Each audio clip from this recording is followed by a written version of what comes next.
Welcome to the new and improved. Well, hell, it may not even be improved, but it is fun and it's awesome. This is Podcasting Sucks. I'm Jeff Townsend. As usual, Fuzz Martin joins me, and we're hoping that podcasting sucks a little bit less if you join us on this journey. Fuzz, how are you doing today? I'm doing well, Jeff. Glad to be here with another episode of Podcasting Sucks. We had planned this episode for a few weeks ago, but then life came at us fast, and then Thanksgiving came at us fast. And so here we are today, as promised, just a little bit later. I can explain what happened real quick. So the first time, well, it was Thanksgiving, right? We didn't plan on recording then. Right. But yeah. then the first time my new employer, Wish TV, Circle City Broadcasting for their network, podcast network, they gave me a PC and they're like, hey, take it home, use this, whatever. And I get home and I open it up and it's all VPN, right? So it's like, make sure Jeff logs in first before leaving the building. I'm like, and you're like an hour away, aren't you, from the station? I'm an hour away from it. Yeah, it's clear on the east side of Indy. I'm an hour away, and I already committed to doing something that night for them.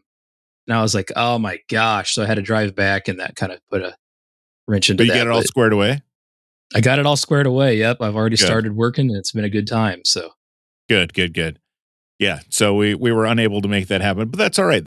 We hold our own schedules, man. So we're only beating ourselves up, but we appreciate those who are listening, especially those who told us that they had missed that episode and kind of got on our stuff about where it was at. So here you go. Enjoy. I hope you enjoy it. Hope it was worth the wait for you. That's a feel good thing, isn't it? Like, well, hey, what's going on? Like, where the hell's that episode? Right. Fuzz. So we have been talking about how we were going to talk about the video aspect of podcasting, content creation. Before we get into that, and we will because it's going to tie into this, I just sent you over a Cumulus Media and Signal Hill Insights podcasting report. It's their fall. I'm assuming they do this annually. To be honest with you, I haven't particularly read this report before. There's another one, of course, that we all read, the big one every year. Yep. But I thought there's a lot of interesting information in this one, so I wanted to talk about it a little bit. Yeah, absolutely. It does have a ton of great information and really good infographics, and we will link to it in the show notes of this episode. So to kick it off here, and everybody always wants to know about advertising, right? So it goes into advertiser perceptions here. Podcast advertising soars to record levels. It's saying it pitches all these different scenarios here in 4 different categories: discussions, consideration, intention, and usage. So the questions were asked to these people that they pulled, and I'd be honest with you, I haven't been one of those people that they pulled 603,492. So I'm not going to even give you all that information because I don't freaking know it. But this is just to spark a discussion, right? Nevertheless. So the question was asked, have you and your colleagues discussed podcast advertising for potential media investment? So obviously, like we said, they're going after advertisers here when they're doing this. Yeah. And are you seeing these results too? I am. How yeah.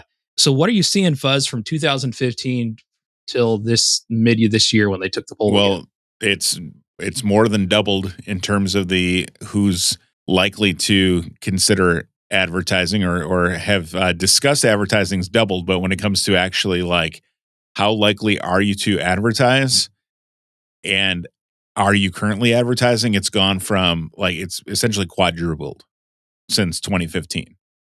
So and we're up at everything is over 50% except for how likely are you to actually advertise and podcast in the coming 6 months. It's like right at 50%, which is huge. Yeah. So I know, like, even from, as an agency owner, so as a chief strategy officer at an agency, part of my job is to help our teams come up with a mix of what kind of media we're doing for our clients. And podcasting comes up regularly now. And sometimes I don't know if it comes up a lot with my employees because they know I do podcast stuff, but it's being asked by clients. Now we're getting asked by big clients in terms of, how can we get onto these podcasts? How can we advertise on these podcasts? We've purchased against my, not better judgment, but against my will, we've become a Podchaser premium subscriber, which is pretty expensive, but Podchaser got bought out by Acast, and because of Acast's kind of nefarious email practices, I was against going with them for a bit. But because we need to buy advertising from podcasters and we need to see their stats and see what they're talking Vet them about and out. have, Yeah. yeah, so we have purchased that and actually feeling good about it. But it's because we have the demand from our clients for purchasing podcasts. So Fuzz, real quick on the pod chaser thing, because a lot of people listen to this may not realize that's actually the primary usage of Podchaser, right? It's yeah, not to listen to podcasts or set up your, I'm going to say, cute little bios and all your credits and all that. That is an awesome feature, but yeah, income flow wise for Podchaser, now Acast, that is actually their primary major thing they deal with. exactly. It's helping connect advertisers with podcasts. And so you can sign up for free, and you should absolutely sign up for free and fill out all that information and like follow their instructions to a T, because Yeah. there are advertisers, big advertisers, who actually use that in order to find who they should be going with. So, Sorry I cut but you off there. I n- think we have a lot of listeners that probably didn't know that's actually what that platform is. yeah, and that's a really good point. And but all that I'm seeing on our side is it lines up with what this Cumulus report is saying. So Yeah. I would say probably 50% of our clients are interested in advertising and podcasts, and we have, you know, dozens of clients that we work with. And just to back up here, this was a study of with 300 national marketers and media agencies. And this is actually the 8th annual study of this, which is all the data we just covered and looked at. So it looks like they're actually literally covering all 8 years that we talked about here. Yep. Yeah, I mean, it's just boomed, right? We know 2015, 2016, that's really when it really started to take off. And all things indicate that on what we're looking at here. So it's very interesting on the perception that advertisers now have on podcasting, like you were saying. They're into it. I mean, clearly. Yeah, and this also lines up with the IAB's report that came out earlier in November, which was also talking about split of advertising revenue in 2023, and there were only 3 areas that increased, and podcasting was one of those. So it's looking like it's going to be a good year for podcasters, knock on wood. But I won't knock on wood because I'm going to have to edit it out if I do. Well, I think the big thing we can move on. Obviously, we're not going to talk about this the whole time, but for me, the big thing that stuck out here was for the first time, a majority, 61% of national marketers and media agencies say they currently advertise in podcast. Yep. So its 61% margin is huge. It was 45 last year, going clear back to 15 in 2015. So a majority now that was pulled of this are actually already currently advertising in podcasts. And again, that's at a national mainstream marketer media Yeah. agency. So that's significant. Agreed. Exciting. It is. And that just shows you that this this podcasting, this industry is so I could break down like all the different stages of growth in a business, right? But this is still an early developing industry from a business standpoint. Hmm. Uh, and it has just so much more room to grow. And I think it's important to note that a lot of people seem like they get the feeling that it's kind of flattening out here on podcasting, but in fact, this is still an early toddler stages from a business standpoint where the industry is. I feel like at one point we're going to get to, what we have to look out for, especially as those of us who are still on the indie podcasting side, is that it's going to flip in a way where the bigs are all coming in because they see that's where the money's flowing, Hmm. and going to have to a lot of the podcasters, because there's such a small barrier to entry to get into podcast. I mean, you could literally, if you have a phone, you could be podcasting for free on Anchor, and with a pair of wired headset on your iPhone, you could be up and running in 15 minutes. Not great, but you could be. But as this grows, we have to make sure that we're keeping our quality tight and all those things, because we're about to get bowled over by a bunch of big time advertisers and companies that are going to be coming through looking to take advantage of this portion of the business. Which, I mean, you can't stop it, right? They have every right No. to. So, Yeah. Yeah. Oh no. I know. No, you can't stop it. I just mean to be prepared for it and to tighten your stuff up and know that who you're competing with, I guess. absolutely. So, we'll go ahead and segue to the next part. And this is actually originally what we planned on talking about a few weeks ago, the video experience of podcast watching, right? So, this Yep. report also shares some pretty good information on this topic, Fuzz. And I'll go ahead and kick it off here. Nearly a third of podcast audience prefers to actively watch a podcast with video component. That's pretty significant, right? I mean, Take that, Greg from Indie Dropping. yeah, and like I said, I've just come out and said lately, hey, I've been listening to a lot of podcasts on YouTube. Yep. I have YouTube Premium.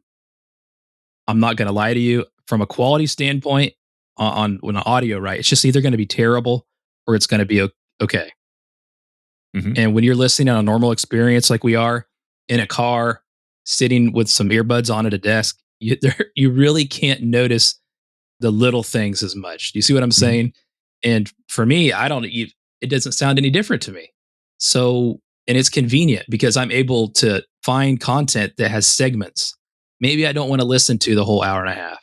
Maybe there's just certain segments on a bunch of different things I want to listen to. So I'll go ahead and set up a playlist at the beginning of the day. Boom, boom, boom, boom, boom. Takes 2 or 3 minutes. Yep. And that's what I can listen to as I'm available as I can throughout the day. So it's actually pretty convenient for me, Fuzz.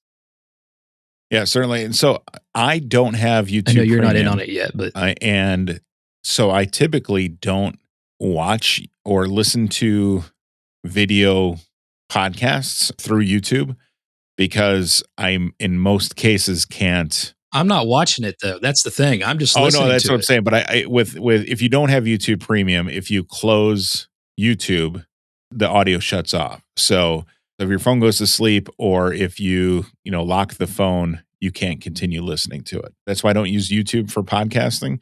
But I completely see where you're coming from and from that respect. It's super convenient to find things on YouTube versus any of the other platforms. Like just type it in and it's a lot easier than on like Spotify for sure, but even Apple Podcasts and some of the others, it's much easier to find that stuff on YouTube. For me, and we'll cover it, then we'll break this down further. But for me, it's a Yep. discoverability thing as well. Mhm. I can find the crap I want to listen to, just put it in simple terms here. I can find the crap I want to listen to a lot easier on YouTube Mhm. if it's something that could vary from who is making the content. YouTube, I mean, any podcast app player cannot compare to the discoverability infrastructure that the YouTube has, of course. Yeah.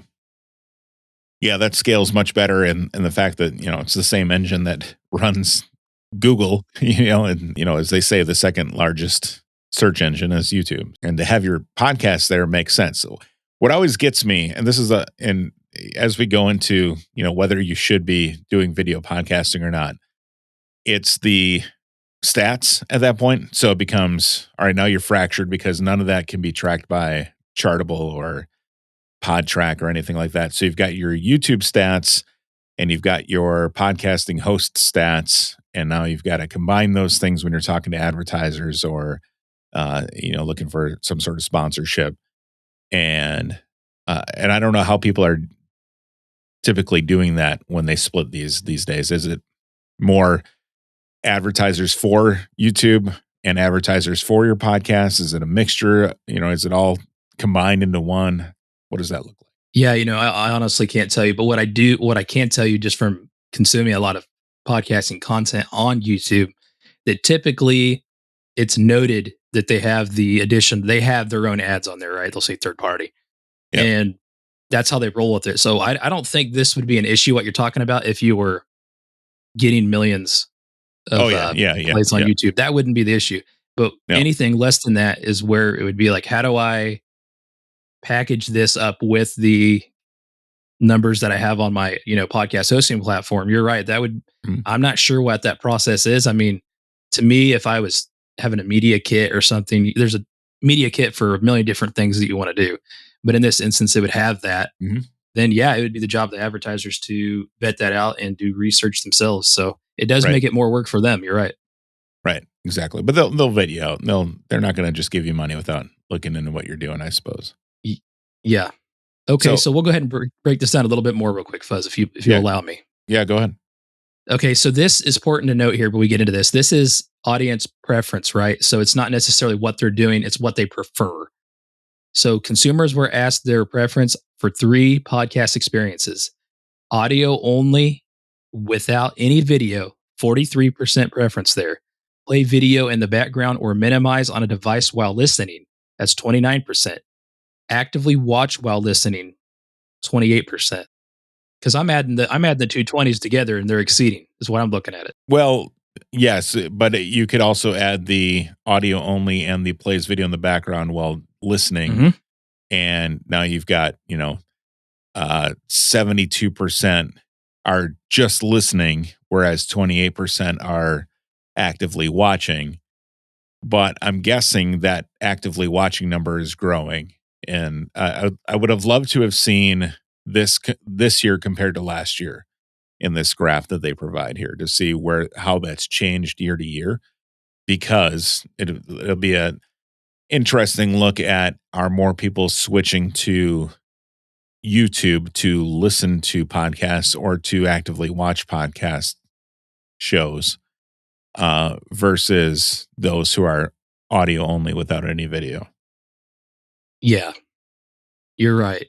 And the fact that it's over a fourth is pretty significant, nevertheless. Agreed. Yes. Agreed.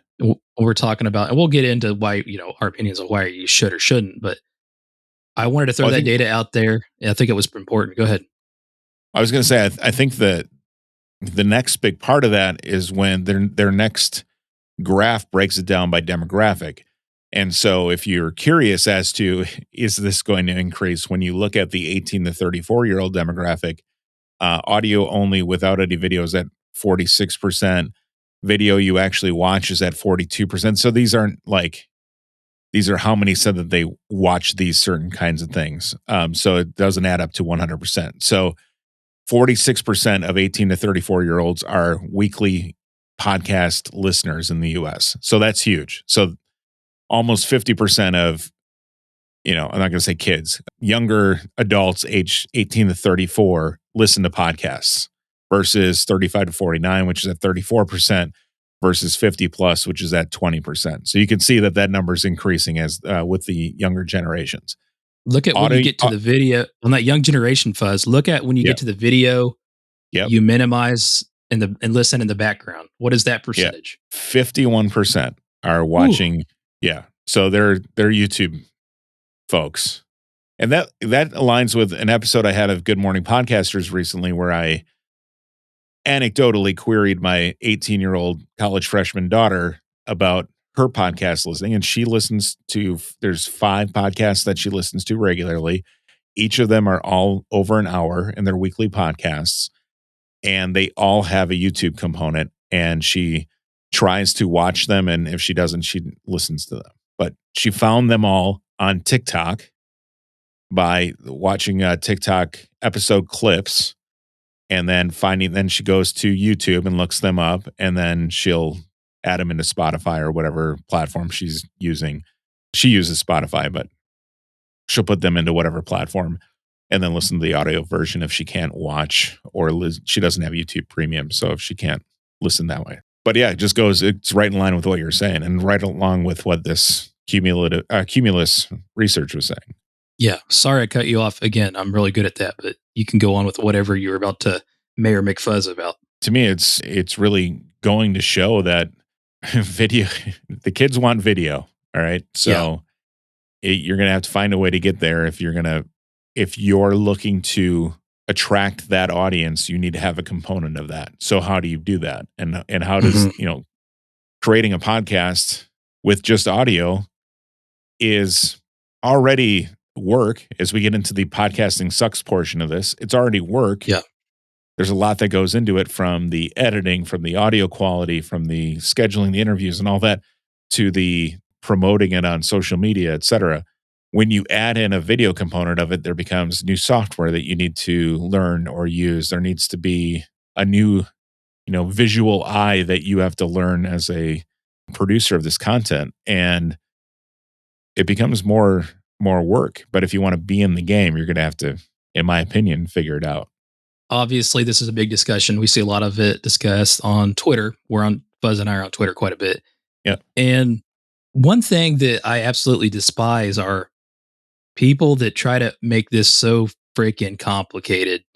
It drives me nuts. Like, there's no steps to do this, right? But what I will say is the key to all this is this video aspect. You probably need to have the audio down first, without a doubt.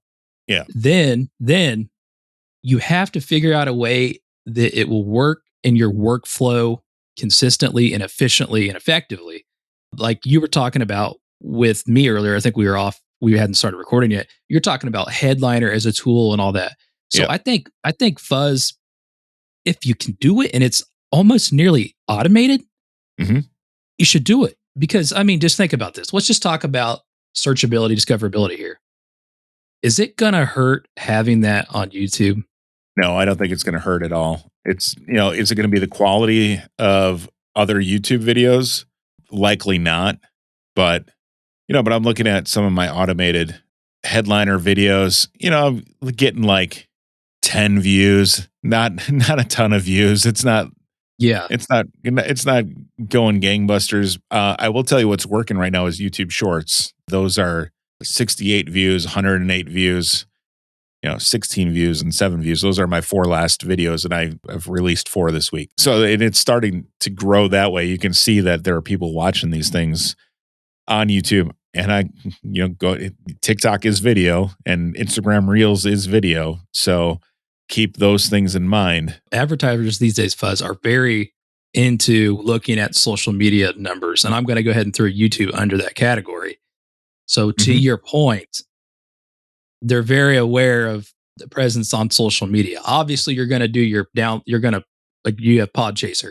You're going to do that. But additionally, they're pretty, mainstream advertisers at least, are going to be pretty aware of what you're doing on your social media as well.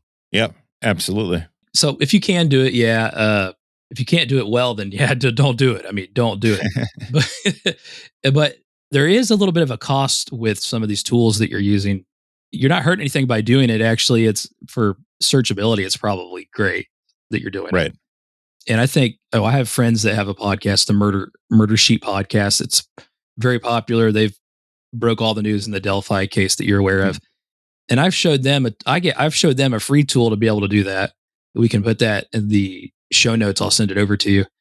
And it's for them, like, they're going to not get as many downloads as their podcast, but it's still thousands and thousands and thousands for them at the level they're at. That's big because people are going on there and searching for that. So if you can somehow tie that in there and figure that out, there's nothing there's nothing to lose from it. You're just going to gain. Right. So that's just my opinion on it. And I don't think this is something that you overcomplicate by any means. There's not a right or wrong answer, but I think it even becomes so, like this show that we're doing right now. Like, we're currently using Boomcaster to record this. Now you've got it branded with one of your other shows that you do, but this video right here that we're doing and the way the Boomcaster's set up, we could easily drag and drop this into YouTube and it would play perfectly. We've got our facial expressions, both two handsome guys with good voices that are out here talking on YouTube. No, but it would, this is easy. I think it's easier to do something like this than it would be to try to produce a full show right away. If like the next step beyond Headliner to me would be the, not Zoom call, but we'll say like a Boomcaster or a Riverside kind of video.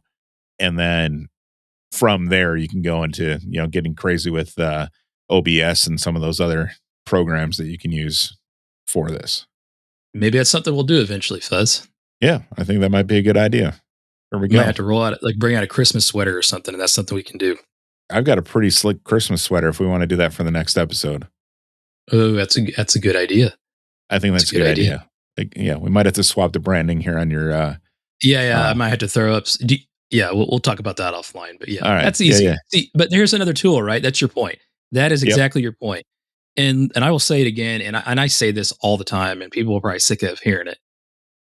If this is a hot fuzz, this is a little bit more of a business for us in some sense, especially Mhm. uh, myself included. I don't want to speak for you, Sure. but let's just say this is a hobby. Let's just say it's a hobby because it is still a hobby for us. It is really, and there's nothing wrong with that. Even though I make money, I guess I work in the industry now technically. Yep. But here's the thing: if we have hobbies that we blow money on so much more than this. Like Mhm. if I love to golf, that costs a lot of money. Right. So for me, when I look at this, this is this is still a hobby because I enjoy doing it. Mhm. I do things like this. This podcast isn't making any money right now, right? This is our It's thing, not. Fuzz and I's thing. So this is a hobby. This podcast right here literally is a hobby. Yep. But I enjoy it. So I might pay for like a Boomcaster or a Riverside, right? And it would be worth it because you put money into a hobby, and that's like the thing that I think is really weird about indie podcasters. I've coined that term to death, but there's nothing wrong with like it's almost like it's a bad thing that some people think spending money on this. You spend a lot more money on beer and golf and stuff like that. So these things actually make what we're talking about a lot easier.